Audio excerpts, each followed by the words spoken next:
ఈ 5వ ఉపవాస కూడికకు ఏర్పాటు చేయబడినటువంటి వాక్య కొరింథీయులకు రాసినటువంటి మొదటి పత్రిక 1వ అధ్యాయం 2వ వాక్యాన్ని మనము కొరింథీలో ఉన్న దేవుని సంఘమునకు అనగా క్రీస్తు యేసునందు పరిశుద్ధపరచబడిన వారే పరిశుద్ధులుగా ఉండుటకు పిలువబడిన వారికి మనకును ప్రభువుగా ఉన్న మన ప్రభువైన యేసు క్రీస్తు నామమున ప్రతి స్థలములో ప్రార్థించువారు అందరికీ శుభమని చెప్పి వ్రాయిన ఇక్కడ కొరింథీ సంఘమును గురించి చక్కటి విషయాన్ని అపోస్తలుడైన పౌలు చెబుతున్నాడు. ఈ సంఘమును గురించి ఏమంటున్నాడంటే,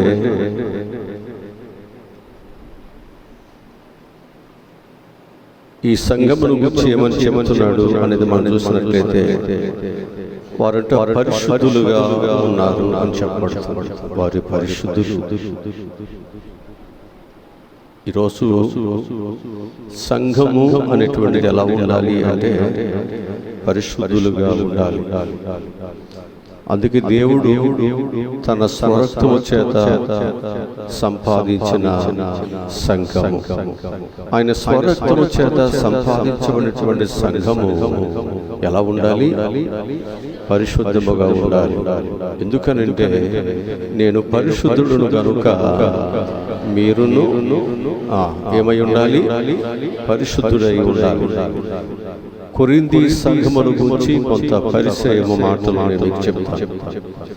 పౌలు కొరింథీలో స్థాపించినటువంటి సంఘములో క్రైస్తవ జీవితము గురించి, విశ్వాసము గురించి తలెత్తేటువంటి సమస్యలను పరిష్కరించడానికి పౌలు ఈ పత్రికను ఆయన వ్రాసాడు. ఆ కాలములో రోమా సామ్రాజ్యములోని అకయ ప్రాంతానికి ముఖ్య పట్టణమైన కొరింథు విభిన్న సంస్కృతులకు నిలయమై వ్యాపారానికి, ధనిక వర్గపు ఆడంబర జీవన శైలికి, విచ్చలవిడితనానికి, భిన్న మత ఆరాధనలకు ప్రసిద్ధి చెందినది. కొరింథీ సంఘములో తలెత్తినటువంటి సమస్యలు కొన్ని ముఖ్య సమస్యలు సంఘములో వర్గ విభజనలు, అనైతిక జీవన విధానం, వివాహ సంబంధమైనటువంటి ప్రశ్నలు, మనస్సాక్షికి సంబంధించిన విషయాలు, సంఘములో క్రమశిక్షణ, పరిశుద్ధాత్మ కృపా వరాలు గురించి మరియు పునరుత్థానానికి సంబంధించిన కొన్ని ప్రశ్నలు. అలాగనే 13వ అధ్యాయంలోకి వచ్చరికి అంటాడు, దేవుడు అనుగ్రహించినటువంటి వరాలన్నింటిలో కూడా ప్రేమను అత్యంత ఉన్నతమైన వరముగా ప్రస్తావిస్తున్నట్లుగా ఇక్కడ మనము చూస్తున్నాం. ఈ కొరింథీ రాసినటువంటి పత్రిక అత్యంత ప్రజా ఆదరణ పొందినటువంటి మంచి పత్రికగా జ్ఞాపకంలోనికి తీసుకొస్తున్నాం. ఇంత ఉన్నతమైనటువంటి సంఘము ఎప్పుడైతే పెరుగుతుందో, ప్రజలు ఎప్పుడైతే అనేక రకాలుగా వస్తారు, చదువుకున్న వాళ్ళు, చదువు లేని వాళ్ళు, డబ్బులు ఉన్నవారు, డబ్బులు లేని వారు, ఆధ్యాత్మికమైన స్థితిని కోరుకునేవారు, కోరుకోలేని వారు, అనేక మంది భక్తి భావాలతో నడుచుకోవాలని ఆశ కలిగిన వారు, కొంతమంది ఆశ లేని వారు రకరకాలుగా వస్తున్నప్పుడు సంఘం పెరిగే కొలది ఏమవుతుందంటే సమస్యలు, ఆటుపోటులు, రకరకాల బాధలు వస్తాయి. ఇది సహజమే. ఎక్కడైనా ఇలాంటి బాధలు ఖచ్చితంగా వస్తూ ఉంటాయి. ఇలాంటి పరిస్థితుల్లోనే ఎంతో శ్రమించి సంఘాన్ని కట్టాడు అపోస్తలుడైన పౌలు. కానీ అక్కడ మరి విచ్చలవిడి జీవితం, ఎందుకంటే వ్యాపారాలు ఉన్నాయి, డబ్బులు ఉన్నాయి, అనేకమైనటువంటి పరిస్థితులు ఉన్నాయి. వారు ఎలా ఉన్నారు అంటే వారు విచ్చలవిడి జీవితంతో జీవించటానికి వారు ఉంటున్నారు తప్ప వారు దైవ భక్తిని కలిగి జీవించటానికి వారు ఆశ లేకపోతుంది. ఆశ కలిగిన వారికి ఇలాంటి వారు కొంత ఆటంకముగాను లేకపోతే అభ్యంతరముగా కారకులుగా వారు ఉండిపోతూ సంఘములో కొన్ని విభేదాలు వస్తూ ఉంటున్నాయి. అందుకే ఇక్కడ ఏమంటాడంటే మొదటి అధ్యాయంలో మనం చూసినట్లయితే కొరింథీయులకు రాసిన మొదటి పత్రికలో మొదటి అధ్యాయంలో ఒక్క మాటను మీకు చూపించాలని ఆశపడుతున్నాను. ఆ రెండవ వచనంలో చెప్తున్న మాట ఏమిటంటే కొరింథీయులలో ఉన్న దేవుని సంఘమునకు అనగా క్రీస్తు యేసునందు పరిశుద్ధపరచబడిన వారై పరిశుద్ధులుగా ఉండటమును పిలువబడిన వారికి మనకును ప్రభువుగా ఉన్న మన ప్రభు అయిన యేసు క్రీస్తు నామమున ప్రతి స్థలములో ప్రార్థించు వారందరికీ శుభమని చెప్పి హల్లెలూయా. ఇప్పుడు సంఘము అనేటువంటిది ఎలా ఉండాలనుకున్నాం? పరిశుద్ధముగా ఉండాలి. ఒకప్పుడు దేవుని పిల్లలు అనేటువంటి వారు పాపములో పడిపోయి, అపరాధములో పడిపోయి, శిక్షలో వారి యొక్క జీవితాలు ఉంచబడ్డాయి. కానీ మనుషుడు ఏమనుకుంటున్నాడు అంటే నేను హాయిగా ఉన్నాను, నేను సంతోషంగా ఉంటున్నాను, నా జీవితంలో నాకు ఏమీ కొదువు లేదు అని తినుసు, త్రాగుసు, సుఖిస్తూ విచ్చలవిడి జీవితాలతో వారు జీవిస్తున్నారు. తద్వారా ఏమవుతుంది అంటే పాపము భయంకరముగా మనుషుల మీద ఆధిపత్యమును చేస్తుంటుంది. ఈ మనుషుల యొక్క జీవితంలో ఈ పాపము ఎక్కడికి దారితీస్తుంది అంటే పాపము మరణములోనికి వారిని దారితీస్తుంటుంది. ఈ విషయమును మనుషుడు కానరావట్లేదు. వారు తెలుసుకునేసరికి ఆ పాపము యొక్క పరిపక్వత, శిక్ష వారి మీదకి వచ్చేస్తుంటుంది. దీనిని పసిగట్టిన లేక గుర్తించిన ప్రభు అయిన యేసుక్రీస్తు వారు ఏం చేశారు అంటే మానవులను రక్షించటానికి, పాపులను రక్షించటానికి క్రీస్తు యేసు ఈ లోకానికి వచ్చెను అనే వాక్యము నమ్మదగినది, పూర్ణ అంగీకారములకు యోగ్యమైనది అని చెప్పబడుతూ వస్తుంది. కనుక ఇలాగూ దేవుడు ఏం చేశాడంటే ఈ మానవాళిని, పాపములో ఉన్న మనుషులను రక్షించి వారిని పాప శిక్ష నుంచి తప్పించి వారిని పరిశుద్ధులుగా వారి యొక్క జీవితాలు నడిపించాలి. అందుకొరకు మన ప్రభు అయిన యేసుక్రీస్తు వారు ఈ లోకానికి వచ్చి మానవాళి యొక్క పాప శిక్షను తన మీద వేసుకుని ఆ మానవాళికి ఏం చేశాడంటే చక్కని స్వతంత్రత అనగా విడుదలను, దాసత్వపు కాడి నుండి వారికి విడుదల ఇచ్చాడు. ఆయన పొందిన దెబ్బల చేత కదా, ఆయన పొందిన దెబ్బల చేత మానవునికి ఏమి ఇచ్చాడన్నమాట? స్వస్థత దేవుడే అనుగ్రహించాడు. కనుక ఇప్పుడు స్వస్థత పొందేటువంటి అంటే పాపము అనేటువంటి వ్యాధి నుండి విడుదల పొందేటువంటి సంఘము పాపము లేని సంఘముగా, పరిశుద్ధముగా ఉండటానికి దేవుడు సంఘముగా నిన్ను నన్ను ఏర్పాటు చేసుకున్నాడు. ఇప్పుడు ఈ పరిశుద్ధులుగా జీవించటానికి కొన్ని విషయాలను నేను మీకు చెప్పటానికి ఈ స్థలంలో నిలబడ్డాను. మొదటిగా మనం జ్ఞాపకం చేసుకున్నట్లయితే ఈ పరిశుద్ధత దేని వలన మనకు వస్తుంది, ఎలా వస్తుంది దేవుని పిల్లలకి? ఒకటి మనం జ్ఞాపకం చేసుకున్నట్లయితే దేవుని మహిమ వల్ల మనం ఏమవుతామన్నమాట? పరిశుద్ధులుగా మనం మార్చబడతాం. ఎవరి మహిమ? దేవుని యొక్క మహిమ వలన ఈ పాపి అయిన మనిషి మనుషుడు లేక దేవుని దగ్గరకు వచ్చిన మనుషుడు ఏమవుతాడనమాట, పరిశుద్ధుడుగా అతడు మార్చబడటానికి అవకాశం ఉంటుంది. వాక్యముల నుంచి నిర్గమకాండము 29వ అధ్యాయం 43వ వాక్యాన్ని చదువుతాం. నిర్గమకాండము అక్కడకు వచ్చి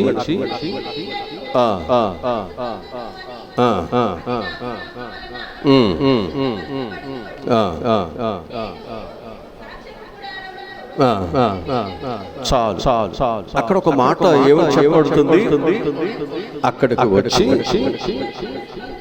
కలుసుకుందును, అది నా మహిమ వలన, అది దేని వలన, అది ఇశ్రాయేలు ప్రజలు అనేటువంటి వారు దేని వలన పరిశుద్ధపరచబడతారు, దేవుని యొక్క మహిమను వారి దగ్గరకు రావడం బట్టి వారు పరిశుద్ధపరచబడతారు. హల్లెలూయా. ఇప్పుడు దేవుని యొక్క మహిమ అనేటువంటిది మన దగ్గరకు రావాలి, మన పరిశుద్ధపరచబడాలి అంటే మనం ఏం చేయాలి? దశలోని రాసిన మొదటి పత్రిక 5వ అధ్యాయం 23వ వాక్యం చదువుతాం.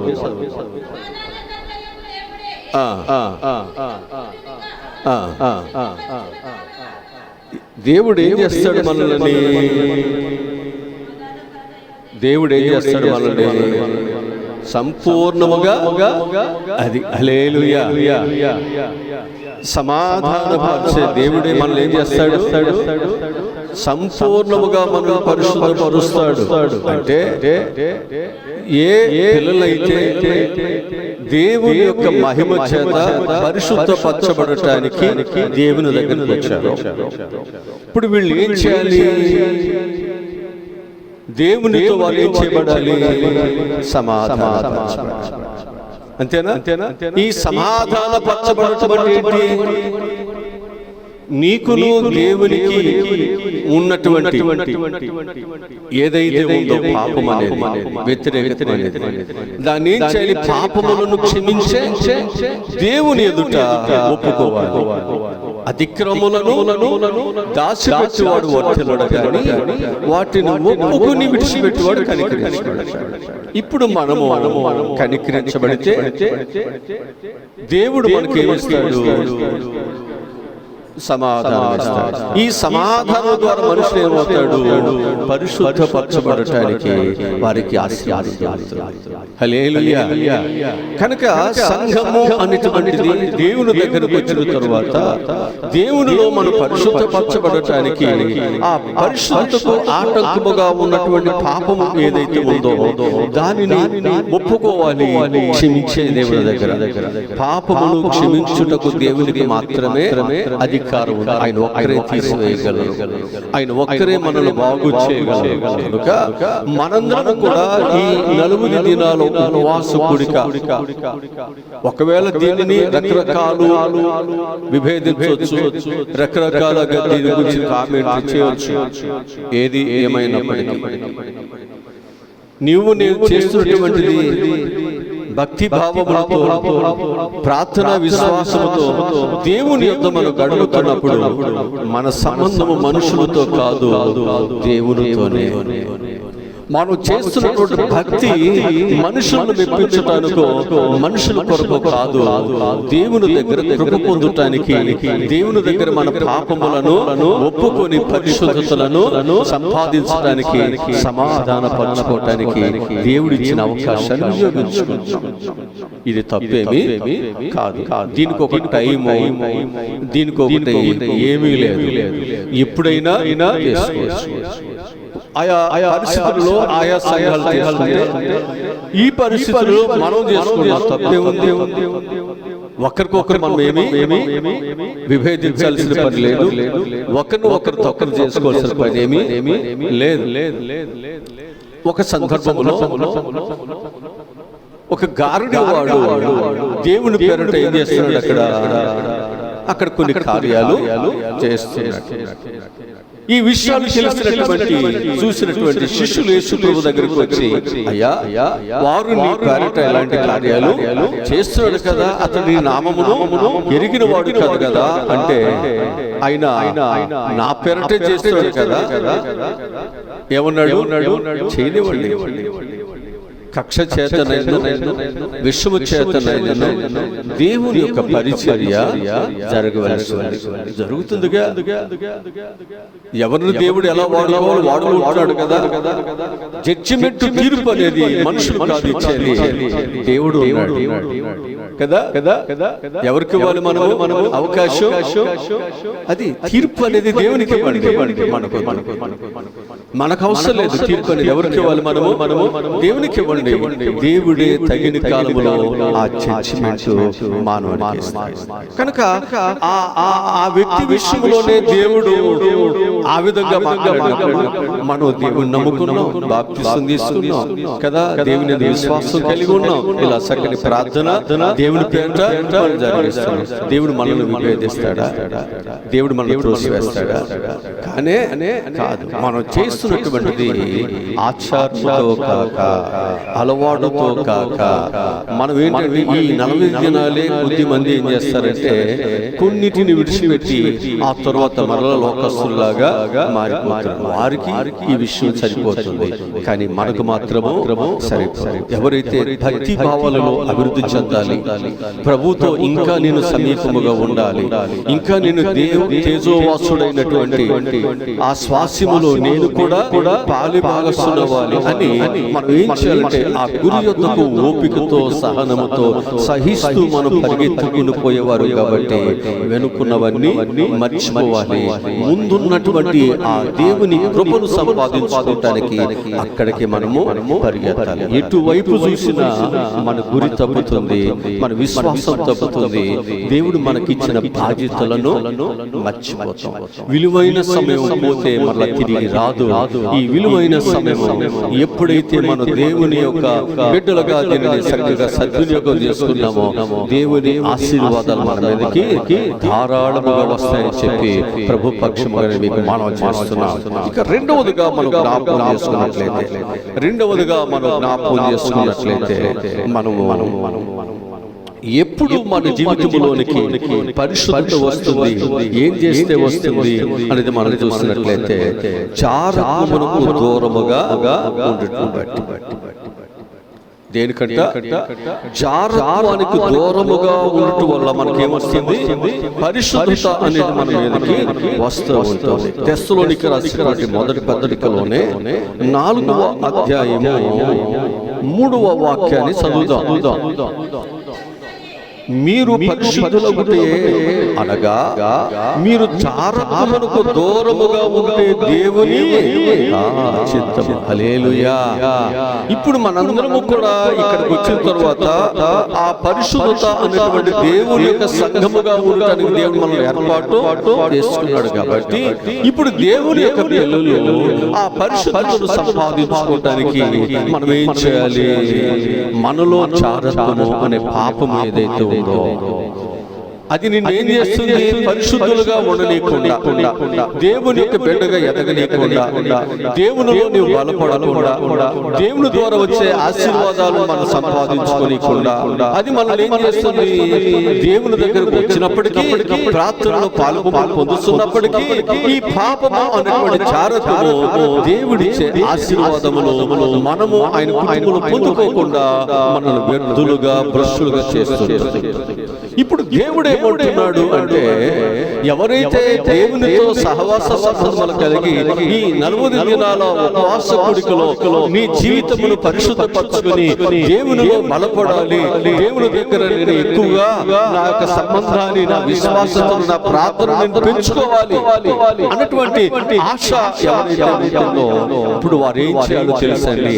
దానికి ఆటంకముగా ఉన్నటువంటి చారత్వము అనేటువంటి పాపము.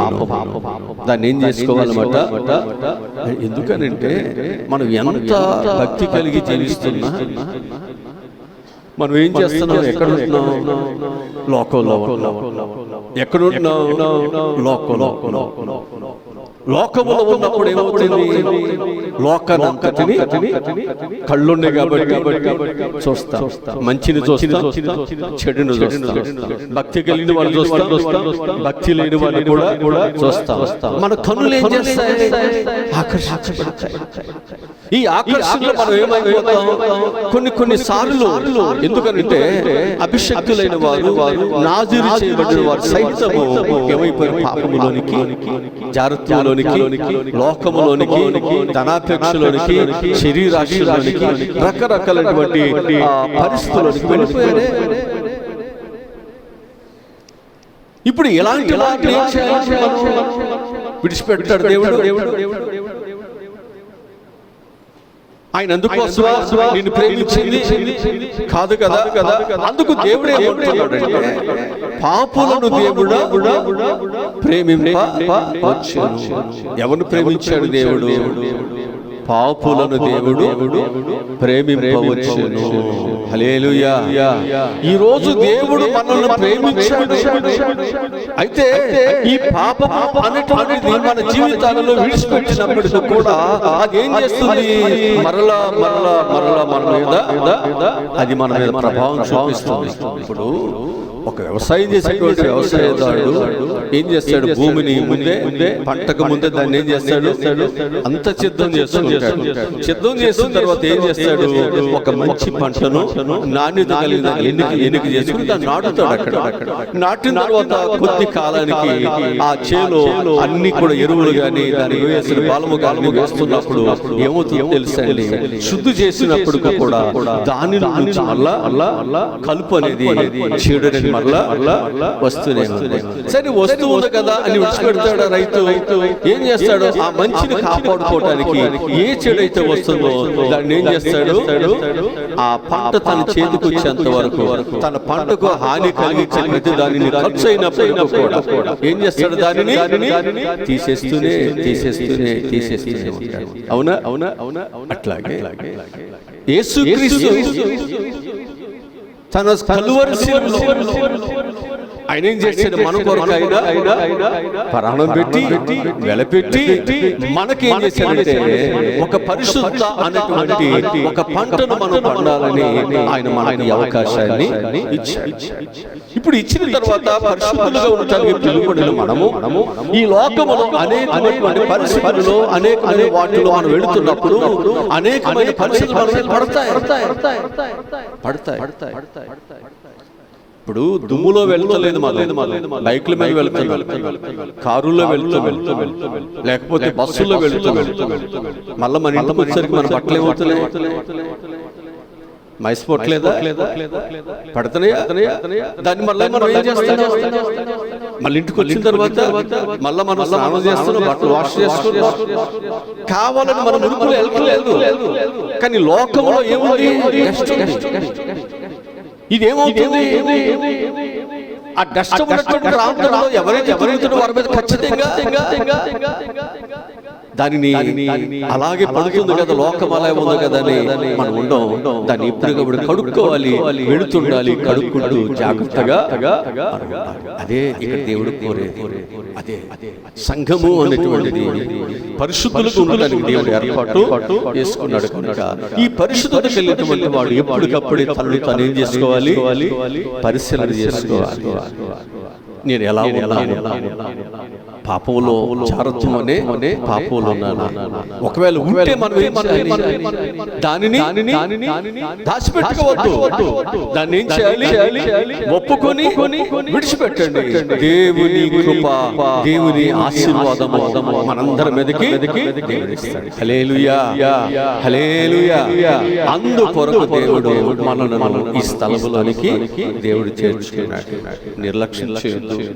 చాలా విలువైనది నీ జీవితంలో దేవుడు ఒక మేలిమి బంగారముగా, ఒక విలువైన వారుగా, ఒక ధన్యకరమైన వారుగా, ఒక ఉపయోగకరముగా, ఒక ప్రయోజకుడుగా నీ జీవితమును దేవుడు చేయాలని విసిరివేయబడ్డావా? నీ పాపముల చేత నిరాకరించబడుతున్నావా? తక్కువ చేయబడుతున్నావా? ఎనికి లేని వాడుగా లోకంలో జీవితం ఉంచబడిందా? దేవుడు నిన్ను ఎన్నిక కలిగిన వారుగా, అనేక జనములకు ఆశీర్వాదకరముగా, నీవు అనేకులకు అప్పించువనుగా దేవుడిని దీవించాలనే ఒక బలవంతుడు, భారము కలిగిన వాడు, నీ భవిష్యత్తును ఉన్నతముగా దీవించాలని ఆశపడుతున్నవాడు నేను పిలుస్తున్నాడు, నేను ఏర్పాటు చేసుకున్నాడు. హల్లెలూయా. ఇక మూడవదిగా మనం చూసినట్లయితే ప్రార్థన వల్ల మనం ఏమవుతామట? పరిశుద్ధులుగా మార్చబడతాం. దేనివల్ల? ప్రార్థన వల్ల. దేవుని మందిరానికి వచ్చిన తర్వాత మనం ఏం చేయాలి? ప్రార్థన చేసుకోవాలి కదా. ప్రార్థన అంటే ఏంటి? దేవునితో మాట్లాడటం.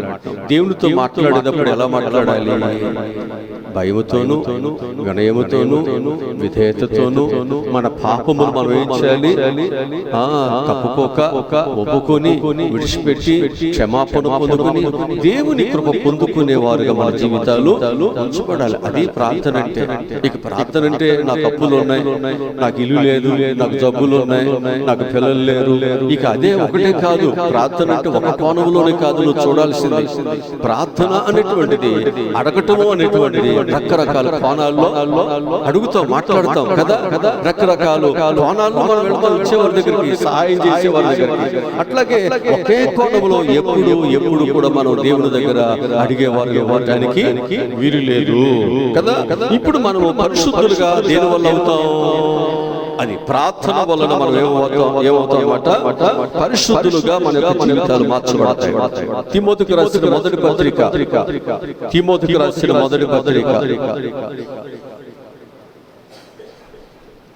4వ అధ్యాయం 5వ వాక్యం చదువు. ఎలా అనగా అది దేవుని వాక్యము వలనను ప్రార్థన వలనను పవిత్రపరచబడుతున్నది. హల్లెలూయా. అంటే దేవుడు సృష్టించిన ప్రతి వస్తువును మంచి కృతజ్ఞతాస్తుతులు చెల్లించి పుచ్చుకొనవలెను. ఏది నిషేధించబడినది కాదు కదా. ఎలా అనగా అది దేవుని వాక్యము వలనను ప్రార్థన వలనను ఏమవుతుంది? అది హల్లెలూయా. ఈ రోజు మన జీవితాలు ఏమవ్వాలి? రాత్రి అమ్మగారు ఒక మాట చెప్పారు. పేతురు యొప్పేలో ఉన్నప్పుడు ఆ మేడగదిలో ఇద్దరు మనుషులు ఆయన దగ్గరికి వెళ్ళారు. ఒక దర్శనంలో ఆయనకు ఒక దర్శనం కనిపిస్తుంది. ఆకాశం నుంచి నిషేధించబడినటువంటి కొన్ని కదా ఆ దుప్పటి ఆయన ముందు దిగబడినట. ఆ దుప్పట్లు ఏమున్నాయంటే భూమి మీద ఉన్నటువంటి అనేకమైనటువంటి ఉన్నాయంట. అవన్నీ కూడా ఎలా ఉన్నాయంటే నిషేధించబడినవి. అవి మంచి కాదు.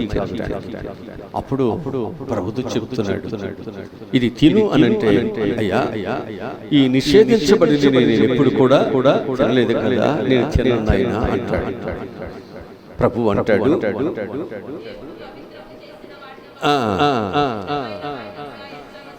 ఎంచవద్దు కదా, దేవుడు ఏం చేశాడు? వాటిని పవిత్రపరిచాడు కదా, నువ్వెలా దానిని నిషిద్ధమైన ఎదుగు తినమని 3 సార్లు అలాగే వచ్చింది. ఆ తర్వాత మెలకు వచ్చిన తర్వాత దాని గురించి ఆలోచన చేస్తున్నప్పుడు ఇద్దరు మనుషులు ఆయన వాకిట్లో నిలబడితే ప్రభు మరలా ఆయనతో మాట్లాడుతున్నారు.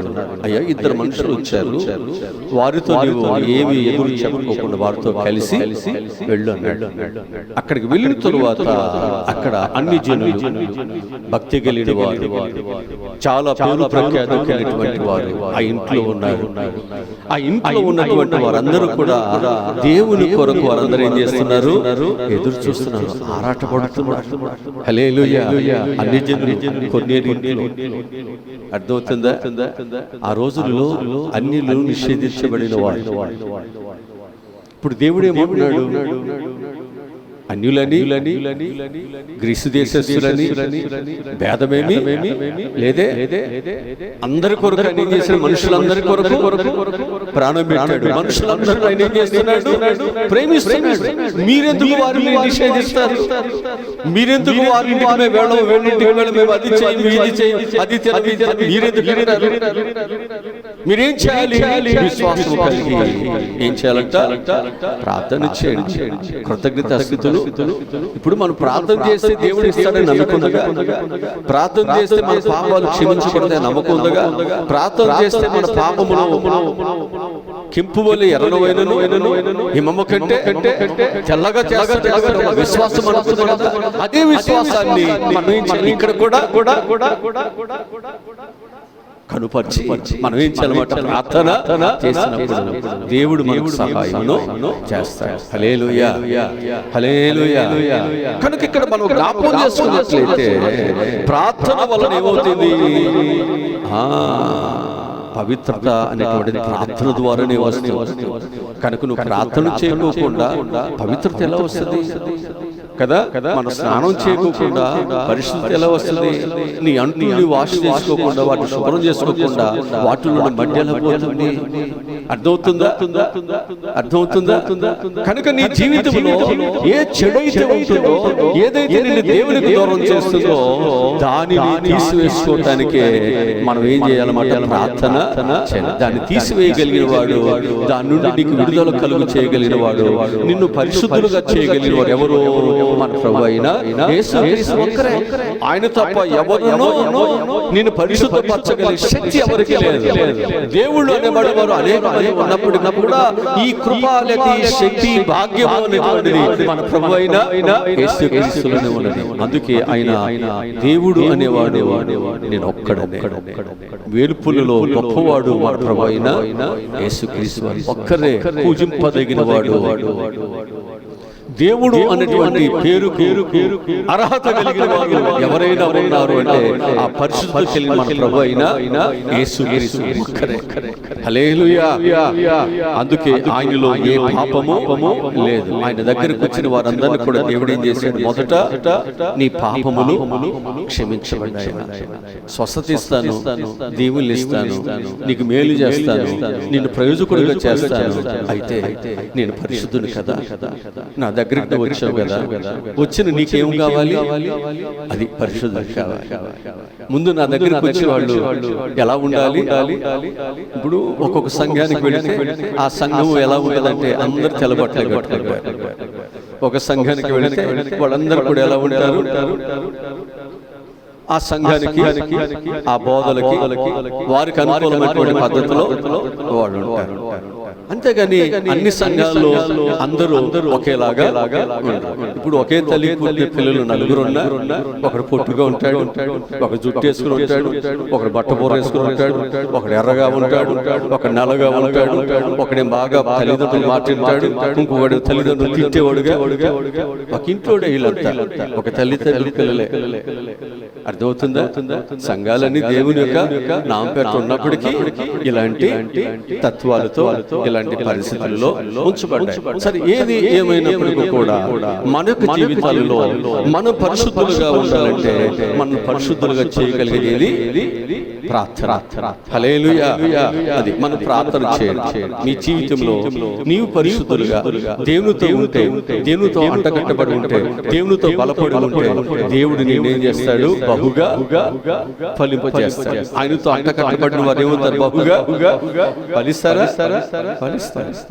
నీవు ప్రభువుకు దగ్గర అవటం నేర్చుకోండి, ప్రభువుతో బలం పొందుకోవటం నేర్చుకోండి, ప్రభువుని ప్రేమించడం నేర్చుకోండి.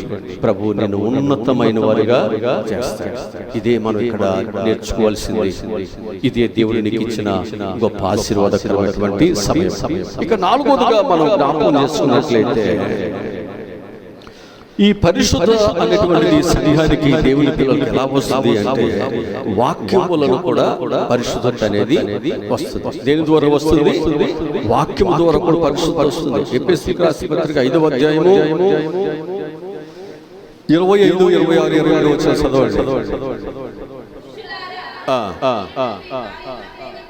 ప్రేమించండి,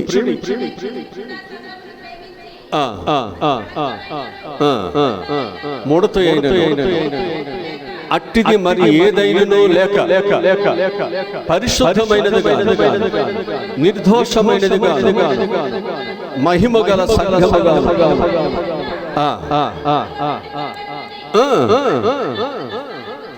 వాక్యముతో ఉదక స్నానము చేత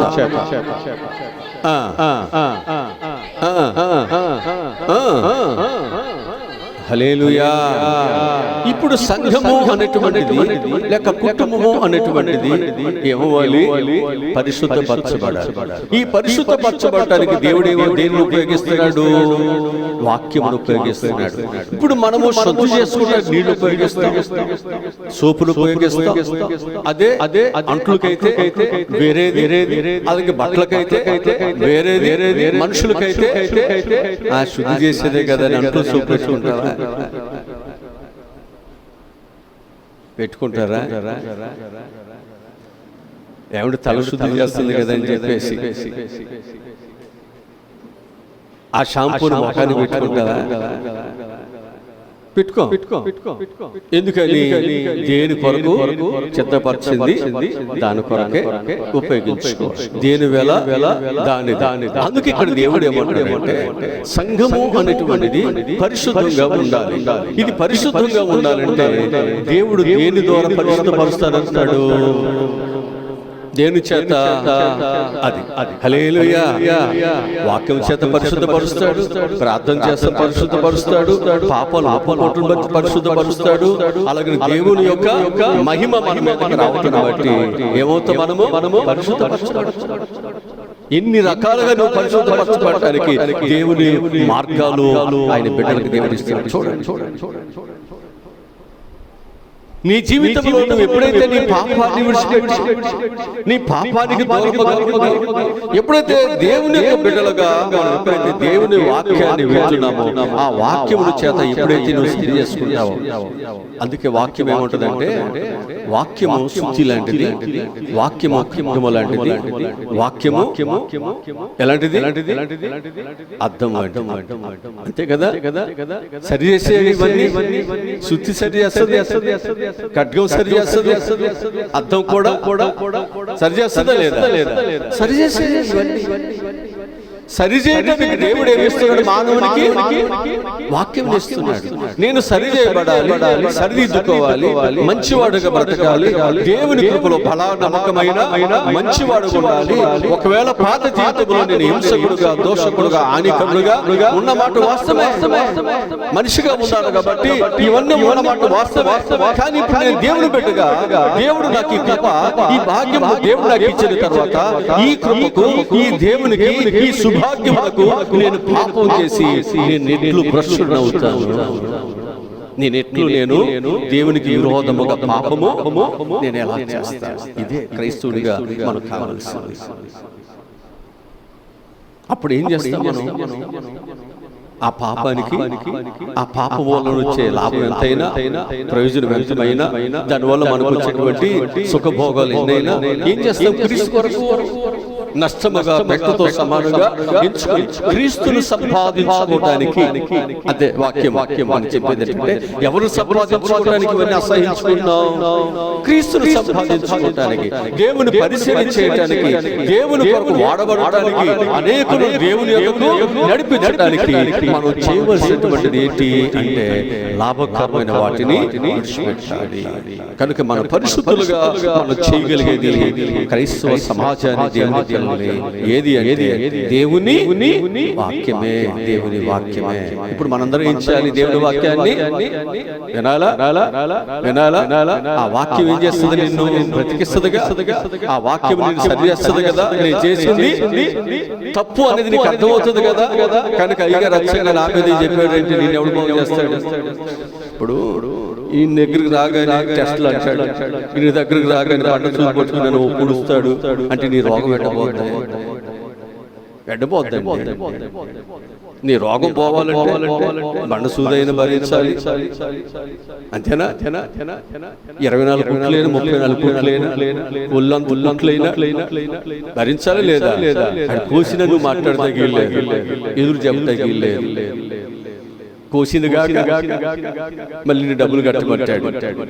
ఏం చేయాలి? డబ్బులు కట్టాలా? నువ్వు బాగుపడ్డాక కదండి. ఇవన్నీ ఎవరి కొరకు? నీ కొరకు. కనుక ప్రతి ఒక్కరు కూడా మనం ఏం చేయాలి? వాక్యాన్ని మనం ఏం చేయాలి? కత్తిలాగుంటుంది, శూలములాగుంటుంది. కొన్నిసార్లు నేరుగా వచ్చి నీ గుండెను పొడిచినట్టుగా ఉంటుంది. అయ్యగారు రక్షణ నా మీద చెప్పేశాడు అన్నట్టు ఉంటుంది. ఎందుకనంటే ఎవరు చెప్పవసరం, దేవునికి అన్ని మన నడక పడక అన్ని అడిగి తెలుసు. ఆయన ఏం చేస్తాడు? వాక్యం చేత నిన్ను సరి చేస్తాడా? వాక్యముతో నిన్ను పట్టుకుంటాడా? వాక్యం చేత నిన్ను సరైన మార్గములో. అందుకే నీ వాక్యము నా పాదములకు దీపము, అది నా త్రోవకు. అది ఉంటే నేను సరైన మార్గములో నడిచి దేవుని మహిమపరుస్తావు. అది లేకపోతే ఆ వాక్యం నా మీద చెప్పాడు, నువ్వు చర్చి మానేస్తే ఇంకో చోట వాక్యం చెప్పరా? ఇప్పుడు ఈ హాస్పిటల్ కోస్తారంటే ఇంకొక హాస్పిటల్కి వెళ్ళి కొయ్యకుండా ఎట్టా నీకు స్వస్థత వస్తుంది? అట్లా కొయ్యలేదు అంటే ఆ హాస్పిటల్లో నేను మోసం చేస్తుంది. హాస్పిటల్ ఏం చేస్తుంది? దోసుకుంటుంది. జాగ్రత్త. వాక్యం ప్రభు మనతో మాట్లాడాల్సిందే. ఆయన మాట్లాడుతున్నప్పుడు గద్దించినట్లు ఉంటుంది, వెళ్ళకిచ్చినట్లు ఉంటుంది, ప్రేమించినట్లు ఉంటుంది, ఆదరించినట్లు ఉంటుంది. నీకు చక్కని సహాయము అన్ని విధాలు ఉంటుంది. గద్దించేవారు గద్దించినప్పుడు లోపడాలి, ప్రేమించేవారికి ప్రేమిస్తున్నప్పుడు అది వారికి ఆశీర్వాదకరముగా ఉండాలి. అన్ని విధాలుగా దేవుని వాక్యం అనేటువంటిది మన మీదకి ప్రభావం చూపిస్తాం. హల్లెలూయా. కనుక ప్రతి ఒక్కరు కూడా దేని చేత శుద్ధి చేయబడతారు? సంఘము అనేటువంటిది పరిశుద్ధత కలిగిన సంఘము తనకి దేవుడు దేన్ని ఉపయోగిస్తున్నాడు? ఇక్కడ వాక్యం అనే దాన్ని దేవుడు ఇక్కడ వాడుతున్నట్లుగా మనం చూస్తూ ఉన్నాం. ఇక ఐదవదిగా మనం చూసినట్లయితే పరిశుద్ధ అనేటువంటిది మనకి ఎలా వస్తుందంటే పరిశుద్ధాత్మ ద్వారా కూడా మన మీదకి పరిశుద్ధత వస్తుంది. దేని ద్వారా వస్తుంది? పరిశుద్ధాత్మ ద్వారా కూడా మనకేమొస్తుంది? అంటే ఒక పరిశుద్ధాత్మ కలిగిన వారి పరిశుద్ధులు కాదు. ఇదొక కోణం. అర్థమవుతుందని చెప్పేది వాక్యం వినేవాళ్ళు, ప్రార్థన చేసేవాళ్ళు, వీళ్ళందరూ కూడా అట్లాగే ఈ పరిశుద్ధత అనేటువంటిది మానవుల మీదకి ఎలా వస్తుంది అంటే ఇక్కడ ఇంకొక కోణంలో చెప్పే మాట ఏంటంటే వాక్యం వారికి పరిశుద్ధాత్మ వలన వారు ఏం పొందుకుంటారు? పరిశుద్ధతను సంపాదించుకుంటారు. కొంతమందికి తెలియక ఇది ఒక్కటే అన్నట్టుగా కొంతమందిని భ్రమ పెట్టి ఈడ్చుకుని పోయేవాళ్ళు ఉంటారు. వాళ్ళకక్కడ పాపం ఒప్పుకోలు ఉండదు, వాక్యం ఉండదు, ప్రార్థన జీవితము ఇవే ఉండదు. ఇలాగ కొన్ని భ్రమలు పెట్టి ఇది పరిశుద్ధాత్మ కలిగిన ఒక సంఘము అనేటువంటి ఒక ముద్ర వేసుకునే వాళ్ళు చాలా మంది ఉంటారు. అలాంటి వాళ్ళు అమాయక ప్రజలని వాక్యం ఎరిగిన వారిని ఈడ్చుకుని పోతారు. కనుక అన్ని కోణాలు ఒక రకంగా ఉంది. ఇవన్నీ మీకు చూపిస్తున్నాను, ఇవన్నీ మీకు నేర్పిస్తున్నాను, జాగ్రత్తగా నేర్చుకోండి. ఇక్కడ వాక్యం నుంచి మనం చూసినట్లయితే రోమీయులకు రాసిన పత్రిక 15వ అధ్యాయము 6వ వచనం చదువుదాం. మన ప్రభు అయిన యేసుక్రీస్తు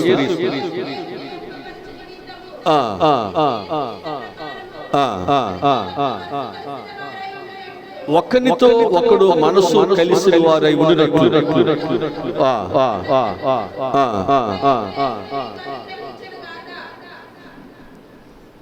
రోమీయులకు రాసిన పత్రిక 15వ అధ్యాయము 8వ వచనం 16వ వచనం 6వ వచనం కాదు. అయినను అన్యజనులు అను అర్పణ పరిశుద్ధాత్మ వలన పరిశుద్ధపరచబడి ప్రీతికరమగునట్లు నేను సువార్త విషయమై యాజక ధర్మము జరిగించు దేవుని చేత నాకు అనుగ్రహింపబడిన కృపను బట్టి అన్యజనుల నిమిత్తము యేసుక్రీస్తు పరిచారకుడనైతిని. ఇది హేతువు చేసుకుని మీకు జ్ఞానము చేయవలెనని ఉండి ఎక్కువ ధైర్యము కలిగి సంక్షేపముగా మీకు రాయిస్తున్నాడు. హల్లెలూయా. ఇక్కడ ఏంటంటే అయినను ఏమవుతున్నారు? అన్యజనులు అర్పణ. ఎవరు వీళ్ళు? అర్పణ అంటే డబ్బులు లేకపోతే ఇంకా వస్తువులు అని కాదు. ఇక్కడ అర్పించిన అర్పణ ఎవరు? అన్యజనులు అంటే నీవు నేనే. ఇప్పుడు మనందరం ఇప్పుడు దేవునికి ఏమయ్యాం? అర్పణగా అంగీకరించబడ్డాం. ఒకప్పుడు మనం ఎవరు? అన్యజనులు ఎవరు? పరిశుద్ధత లేని వారు, విగ్రహారాధన చేసేవారు, దేవునికి విరోధముగా బ్రతికేవారు. ఇప్పుడు ఏమయ్యారు? దేవుని బిడ్డలకు ఇప్పుడు ఏమైపోయారు? అర్పించబడ్డాము. దేవునికి మనం ఏమైపోయాము? అర్పించబడ్డాము. ఈ అర్పించబడినటువంటి అన్యజనులు ఏమైపోయారు? పరిశుద్ధాత్మ వలన పరిశుద్ధపరచబడి ప్రీతికరమగునట్లు ఇప్పుడు వీళ్ళు ఏమయ్యారు? దేవునికి ఇష్టమైపోయారు. హల్లెలూయా. నువ్వు ఎప్పుడైతే దేవునికి అర్పించబడుతున్నావో దేవుడిని ఏం చేస్తున్నాడు? పరిశుద్ధపరచుకొని ఆయనకి ఇష్టమైన బిడ్డగా దేవుడు మనల్ని ఏర్పాటు చేసుకున్నాడు. అది దేవుడు మనకిచ్చే కృప, దేవుడు మనకిచ్చే భాగ్యం. ఎందుకనంటే దేవుడు మనలను మన నీతిని బట్టి, మన భక్తిని బట్టి దేవుడు మనం రక్షించలేదు. దేని బట్టి రక్షించాడు?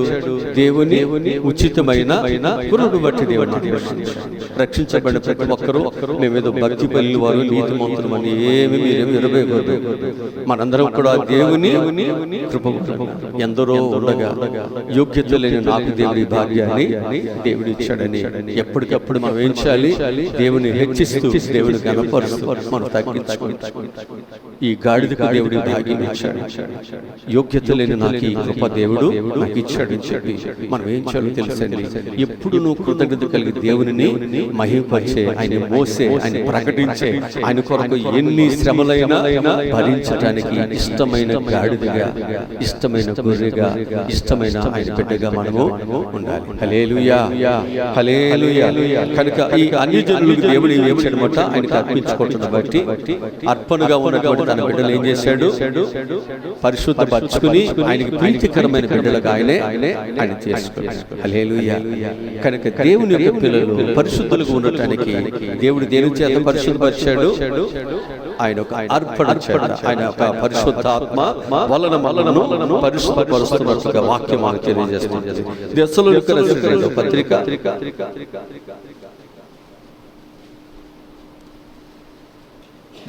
రాసిన రెండవ పత్రిక 2వ అధ్యాయం 13వ వచనం చదువుదాం. ప్రేమింపబడిన సహోదరులారా, ఆత్మ మిమ్ములను పరిశుద్ధపరచుట వలన మీరు సత్యమును నమ్ముట వలన రక్షణ పొందుటకు దేవుడు ఆది నుండి మిమ్ములను ఏర్పరచుకున్నాడు. కనుక మేము మిమ్ములను బట్టి ఎల్లప్పుడూ దేవునికి కృతజ్ఞతాస్తుతులు చెల్లింప బాధ్యులమై హల్లెలూయా. ప్రభువు వలన ప్రేమింపబడిన సహోదరులారా, ఆత్మ మిమ్ములను పరిశుద్ధపరచుట వలన మీరు సత్యమును నమ్ముట వలన రక్షణ పొందుటకు దేవుడు ఆది నుండి మనల్ని ఏర్పాటు చేసుకున్నాడు. దేన్ని బట్టి అనేది మనం చూసినట్లయితే ఆత్మ వలన మనము ఏం చేయబడ్డామన్నమాట? పరిశుద్ధపరచబడుతున్నాం. కనుక ఆత్మ లేనివాడు ఇప్పుడు ఆత్మ దేవుడికి ఆత్మ మనలో లేకపోతే ఏ ఆత్మ అవుతుంది? అంతే కదా. ఇల్లు శుభ్రంగా దుడిసి ఎవరి కొరకు దుడిసావు? పాపాన్ని ఎవరు ఒప్పుకున్నావు? దేవుని కొరకు ఒప్పుకొని, ఆ ఒప్పుకున్న తర్వాత శుద్ధి చేయబడిన తర్వాత ఆ ఇంట్లో ఎవరు ఉండాలి? ఇప్పుడు దేవుడు లేకుండా ఊడ్చుకున్నావుగా, ఒప్పుకున్నావుగా, బాప్తిసం తీసుకున్నావుగా అని యేసు ప్రభువును బయట పెట్టి ఆ ఇల్లు బాగానే ఉందని ఇంట్లో పెట్టుకుంటే అపవాది ఏం చేస్తాడంటే ఊరంతా తిరుగుతాడండి. బయట అందరి ఇల్లు చూస్తాడు. అందరి ఇల్లు అందరికంటే ఎక్కువ మంది ఉంటారంటే ఖాళీ లేకుండా. అబ్బో ఈ ఇల్లు ఎట్ట ఉంది ఒకసారి చూద్దాం, పోయిన ఇల్లు ఇప్పుడు ఎట్ట ఉన్నారు చూద్దాం. అప్పుడు అగ్ని చేత మండేరేమో, తగ్గారేమో, ఏమైనా పోరు ఉందేమో చూద్దామని చెప్పేసి చూస్తే కదా ఇందులో ఎవరూ లేరు. అప్పుడు ఏం చేసింది? మిగతా వాళ్ళు కూడా ఉంటారు కదా, జత ఎవరికి జతాలు ఉంటారు కదా, ఎవరి బ్యాచ్ వాళ్ళు ఉంటారు కదా.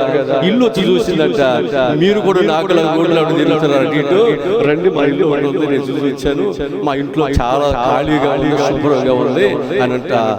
దానికంటే చెడ్డవైన చూశారా ఎంత చెడిపోయింది. మొదటి స్థితి కంటే కడపడి స్థితి ఇంకా మరీ ఘోరమైపోయింది.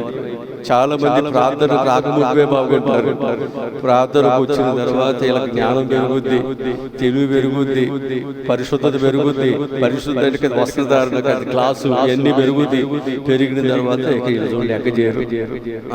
ఇదే నా పక్కన కూర్చుంది, దీని పట్లేంటి, ఇదేంటి అసలు. ఇక మనం ఏం చేస్తాం? అంతా ప్రత్యేకత చూసుకుంటాం. అసలు నేనేంటి, నా స్థలం ఏంటి, నా పక్కన ఇల్లు కూర్చోవడం ఏంటి అనేటువంటి విధానంలో ఒకప్పుడు ఎక్కడ పడితే అక్కడ కూర్చుని మనం, ఒకప్పుడు ఎట్లా పడితే అట్లా ఉండే మన జీవితాలు. ఇక్కడికి వచ్చేసరికి ఏమవుతుంది? కాస్త ముదిరిపోతాం. చూసారా? ఇక్కడ వాక్యం మనకు చెప్తున్న మాట ఏమిటంటే, దేని వల్ల పరిశుద్ధాత్మ పొందుతున్నాం, పరిశుద్ధులుగా ఉంటున్నాం. దేవుని యొక్క పరిశుద్ధ ఆత్మ మన మీదకి రావడం బట్టి మన పరిశుద్ధ కలిగి జీవిస్తాం. హల్లెలూయా. కొరింథీ సంఘాన్ని అలాగూ ఏం చేస్తున్నాడు? ఆయన పరిశుద్ధంగా ఉండాలని కోరుకుంటున్నాడు. ఎందుకనంటే కొరింథీ సంఘములో రకరకాల మనసులు, రకరకాల తత్వాలు, రకరకాల భేదాలతో ఉన్నాయి కదా. ఎక్కడ కష్టపడి సంపాదించిన సంఘము ఎక్కడ పాడైపోతుందో, ఏమైపోతుందో భయం. సంపాదించేవాడికి తెలుసు కానీ సంపాదించిన వాడికి ఏం తెలుసండి? ఆ సంపాదించిన వాడికి, ఆత్మ భారమ కలిగిన వాడికి, ఆ సంఘం యొక్క అభివృద్ధి కొరకు ఆశపడే వాడికి తెలుస్తుంది. ఆ సంఘముకి ఏ కొంచెం నష్టం వచ్చినా, ఆ సంఘము నుంచి ఒక్కరిద్దరు అయితే 10 మంది వెళ్ళిపోయినా ఎంత బాధ. తప్పిపోయిన కుమారుడు వెళ్ళిపోతే, వివేదించి వెళ్ళిపోతే తండ్రి ఏం చేశాడు? ఎంత ఏడ్చాడు, ఎంత ఎదురు చూశాడు కదా. వచ్చేంత వరకు ఎదురు చూస్తూనే ఉన్నాడా? జాగ్రత్త. నీకు తెలుసా, నీ కొరకు శ్రమిస్తున్న దేవుడు నిన్ను విడిచిపెట్టేవాడు కానే కాదు. నువ్వు ఎంత ఘోరమైన నిన్ను ఎట్ల కొట్ట మార్చుకొని, నిన్ను ఎట్ల కొట్ట పరిశుద్ధంలో తీసుకొచ్చి నిన్ను ఏదో విధంగా నేను పరలోకానికి ఆయనకి ఇష్టమైన బిడ్డగా చేసుకో. అందుకొరకు ఆయన పడిన ప్రయాస, ఆయన పడిన కష్టము, ఆయన త్యాగము సామాన్యమైనది కాదు. దానిని మనం ఎవరు కూడా దొంగిలించొద్దు, పాడు చేయొద్దు, అవమానపరచొద్దని ప్రభు పేరుతో నేను జ్ఞాపకం చేస్తున్నాను. ఇక ఆరోదుగా ముందుగా ఉన్నట్లయితే యేసుక్రీస్తు యొక్క పరిశుద్ధమైన రక్తం వలన మనం ఏమవుతాం? పరిశుద్ధపరచబడతాం. దేని వలన? ప్రభు అయినటువంటి హెబ్రీయులకు రాసిన పత్రిక 9వ అధ్యాయము 14వ వచనం చదువుదాం. హెబ్రీయులకు రాసిన పత్రిక 9వ అధ్యాయము 14వ వచనం చదువుతున్నాం. నిత్యుడగు ఆత్మ ద్వారా తాను దేవునికి నిర్దోషిగా అర్పించుకున్న క్రీస్తు యొక్క రక్తము నిర్జీవ క్రియలను విడిచి జీవము కలిగిన దేవుని సేవించుటకు మీ మనస్సాక్షిని ఎంతో ఎక్కువగా శుద్ధి. హల్లెలూయా. కోడిల యొక్క రక్తము గాని, గొర్రెల యొక్క రక్తము గాని, మేకల యొక్క రక్తము గాని మనల్ని ఏం చేయలేదు? శుద్ధి చేయలేదు. కానీ ఏది శుద్ధి చేసింది? ఏది శుద్ధి చేసింది? ఏది శుద్ధి చేసిందని చెప్తుంది ఇక్కడ.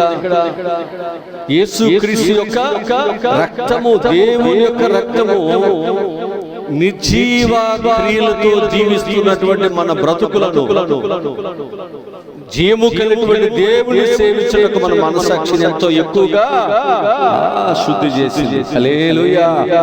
కనుక ఇప్పుడు మరణం ఎక్కడ?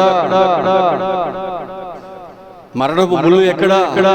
మరణాకున్నటువంటి శాపము మన మీద ఎక్కడ ఉంది? దాని అధికారం దేవుడు శుద్ధి చేసిన తర్వాత ఈ పాపము వల్ల వచ్చేటువంటి శాపము, ఈ పాపము వల్ల వచ్చేటువంటి జీతము, మరణం అనేటువంటి మన మీద లేదు. దేవుడు దాన్ని ఏం చేశాడు? మరణపు ముళ్ళుని విడిచివేశాడు. ఈరోజు నా జీవితంలో యేసు ప్రభు యొక్క రక్తము ద్వారా మనం ఏమవుతున్నాం? అందుకే ఇది నా రక్తము, ఇది నా శరీరము. దీనిని మీరు త్రాగినప్పుడల్లా నా ప్రేమను, నా త్యాగమును, నా గాయములను ఎవరి కొరకు ఇవన్నీ చేశారు గుర్తు చేసుకోండి. ఇవన్నీ మీరు జాగ్రత్తగా కదా. దేని చేత మళ్ళీ మనం శుద్ధి చేయబడతాం? యేసుక్రీస్తు యొక్క రక్తం చేత. అందుకంటాడు ఆ ప్రభు బల దగ్గరకు వచ్చినప్పుడు ఎవడైతే వివేశింపక ఇది ప్రభు శరీరం అని, ప్రభు యొక్క రక్తం అని వివేశింపక తెలుగు త్రాగుతున్నాడు, వాడు ఏమవుతున్నాడు? శాపగ్రస్తుడు. జాగ్రత్త. ప్రభు యొక్క రక్తము నిన్ను శాపగ్రస్తులు చేసేది కాదు, అది నిన్ను దీవించేది. అది ప్రభు రక్తం అని, అది నిన్ను దీవించేటువంటిదని, నిన్ను సమాజంలో విలువైన వాడు చేసేదని గ్రహింపలేకుండా నీవు దానిలో నిర్లక్ష్యముగా మూర్ఖత్వంగా ఎప్పుడైతే పాల్గొనబోతున్నావో అది నీకు శాపం. భయం కావాలి. దైవ సన్నిధి అంటే భయం కావాలి. ఎదుట ఒక వ్యక్తి ఉంటేనే కాదు మనకు భయం, కర్రో కత్తో ఏదో పట్టుకుంటేనే కాదు భయం. వీటన్నిటికంటే శక్తి కలిగిన దేవుడు మనతో ఆయన ఉన్నాడు. ఆ భయం మనకు కావాలి. ఆ భయముతోనే దేవుని సన్నిధిలో కూర్చోవాలి. ఆ భయముతోనే దేవుని దగ్గర భక్తి మనం చేయాలి. ఆ భయముతోనే మనం ఎంతటి వరమైన దేవునికి సరెండర్ అయిపోవాలి. అదే నీకు ఆశీర్వాదం. చివరకు ఒక మాట చెప్పి నేను క్లోజ్ చేసేస్తాను. ఇక 7వదిగా మనం చూసినట్లయితే యేసు ప్రభువు వారు సిలువలో తన ప్రాణమును అర్పించేత ఏమయ్యారంట? మానవులందరూ పరిశుద్ధులుగా మార్చబడ్డారు కదా. యేసు ప్రభువు వారు సిలువలో తన ప్రాణమును అర్పించుట చేత ఏమైపోయారట? ప్రజలందరూ కూడా ఏమైపోయారండి? పరిశుద్ధులుగా మార్చబడ్డారు. హెబ్రీయులకు రాసిన పత్రిక 10వ అధ్యాయము 10వ వచనం. యేసుక్రీస్తు యొక్క శరీరము ఒక్కసారి అర్పించబడుట చేత ఆ చిత్తమును బట్టి మనము పరిశుద్ధపరచబడి ఉన్నాము. యేసుక్రీస్తు యొక్క శరీరము ఒక్కసారి అర్పించబడుట చేత ఆ చిత్తమును బట్టి మనం ఏమైపోయామంట? పరిశుద్ధపరచబడి ఉన్నాము. హల్లెలూయా. ఇక మనిషి కొరకు, నీ కొరకు ఒకసారి చచ్చిపోతూ, నా కొరకు ఒకసారి చచ్చిపోతాం, లేకపోతే ఒక దేశం కొరకు, ఒక ప్రాంతం కొరకు, లేకపోతే ఒక రాష్ట్రం కొరకు, ఒక జాతి కొరకు ఆయన చనిపోలేదు. మానవాళ్ళందరి కొరకు ఆయన ఒకేసారి ఆయన ఏమయ్యాడు? శరీరధారిగా కదా. ఆయన ఏం చేశాడు? పరిశుద్ధంగా 33 సంవత్సరాలు ఆయన ఒకేసారి పాపము లేకపోయినప్పటికీ, దోషము లేకపోయినప్పటికీ మానవాళి పాపము కొరకు తన తండ్రి చెప్పిన వాక్యాన్ని, ప్రవచనాన్ని నెరవేర్చడానికి యెషయా గ్రంథం 53వ అధ్యాయం చెప్తాడు కదా. చదవలేదు. ఆయన పొందిన దెబ్బలు కదా. ఆయన ఎదుటి ఎలా ఉన్నాడంటే లేత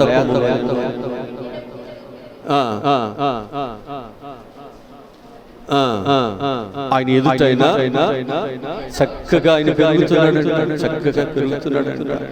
మన పిల్లలు మన ఎదుట అలాగే పెరుగుతారా? ఆడి శివుడు నరుడైనా ఆయన ఎంత జాగ్రత్తగా ఆ నరేంద్ర ఊరుకో, ఎవరన్నా ఇంకా ఏదో విధంగా మాట్లాడుతూ ఊరుకో.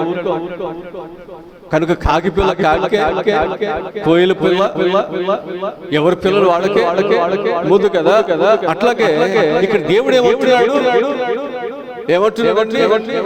లేత మొక్క వలె దేవుని ఎదుట ఉన్నప్పటికీ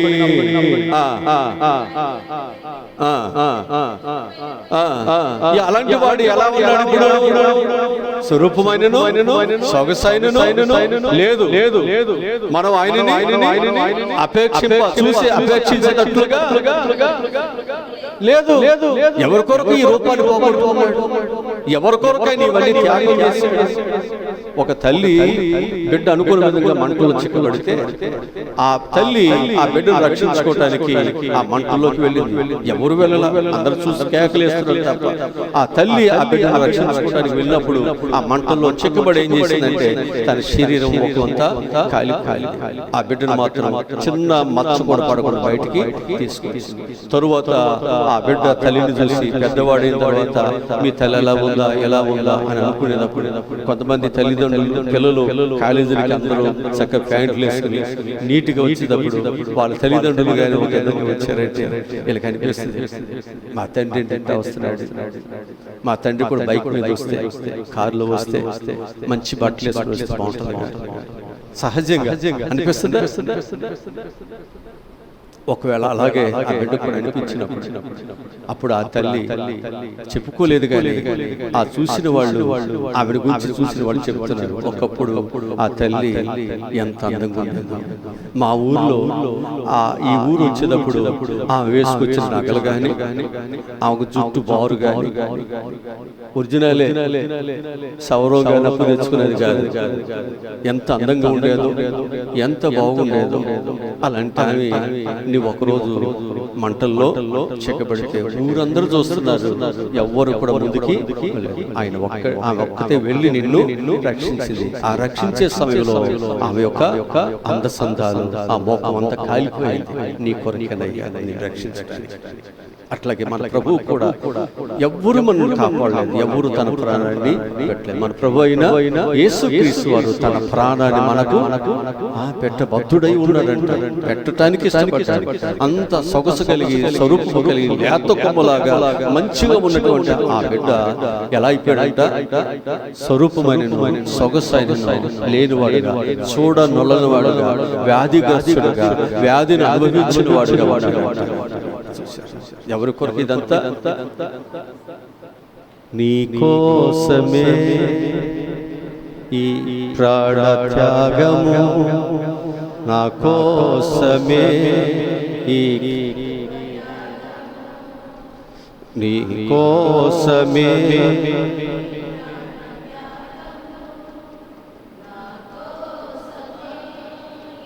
సిలువ యాగము. హల్లెలూయా, హల్లెలూయా. ఈ కలువరి యాగము కానీ, ఈ ప్రాణత్యాగము కానీ, ఈ అవమానాలు కానీ, ఈ పెరిగి వేయబడటం, ఈ గాయపరచబడటం, దున్నబడటం, అపహసించబడటం, ఇవన్నీ కూడా ఆయన చేసిన పాపం మాత్రం కానీ మనందరం పాపములను విడిపించడానికి దానికి చేసిన త్యాగమే. హల్లెలూయా. కనుక యేసుక్రీస్తు వారు ఆ కలువరి శిలువలో ఆయన చేసిన త్యాగమును బట్టి మానవునికి ఏమొచ్చింది? రక్షణ వచ్చింది, పరిశుద్ధత వచ్చింది, విమోచన వచ్చింది, ప్రభుత్వం ఉండే భాగ్యం దొరికింది, పరలోకానికి వెళ్ళేటువంటి ఆ త్యాగం దొరికింది. ఆ జీవ గ్రంథములో ఈ పాపికి పేరు నేను దేవుని బిడ్డని అనే సగర్వముగా చెప్పుకునేటువంటి భాగ్యము దొరికింది. ఒక తప్పు చేసిన వ్యక్తిని గద్దించడానికి కూడా అవకాశము దేవుడే ఇచ్చాడు. దేవుడి మాటలు దీవించునుగాక. ఆమేన్. తల వంచండి, చిన్న ప్రార్థన చేస్తాం.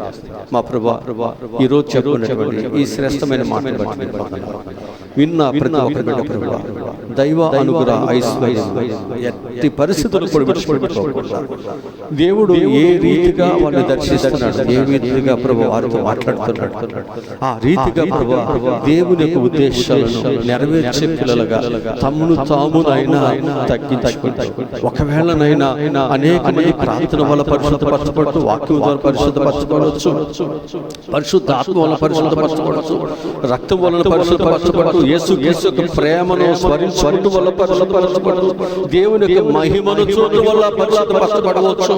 జారజము అనే పాపమును, అయ్యా నేను పాపిని అని ఒప్పుకొని విడిచిపెట్టడం ద్వారా పరిశుద్ధపరచబడవచ్చు. ఇన్ని రకాలైన దేవుని బిడ్డలుగా మార్చడానికి ఈరోజు వాక్యం వారు నేర్పించారు. ఎవరు ఏ మార్గంలో ఉన్నారో ఆ మార్గంలో వచ్చే వ్యతిరేకతలను సరిచేసుకుని శుద్ధులై ఈ 40 దినాల ఉపవాస కూడిక ద్వారా బలపడి దీవించబడ్డ సహాయములను దయచేయండి. విధేయత కలిగిన పిల్లలకు సహాయములను దయచేయండి. మమ్మల్ని తగ్గించుకుంటున్నాం. మళ్ళా రేపటి దినానికి మీరు మమ్మల్ని సిద్ధం చేయండి.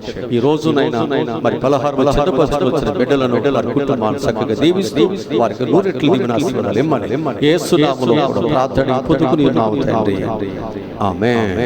మన తండ్రి అయిన దేవుని ప్రేమ, కుమారుడు యేసుక్రీస్తు వారి దైవ కృప, పరిశుద్ధాత్మ నిత్య ఆదరణ, కాపుదల భద్రత సదా తోడై ఉండుగాక. ఆమేన్.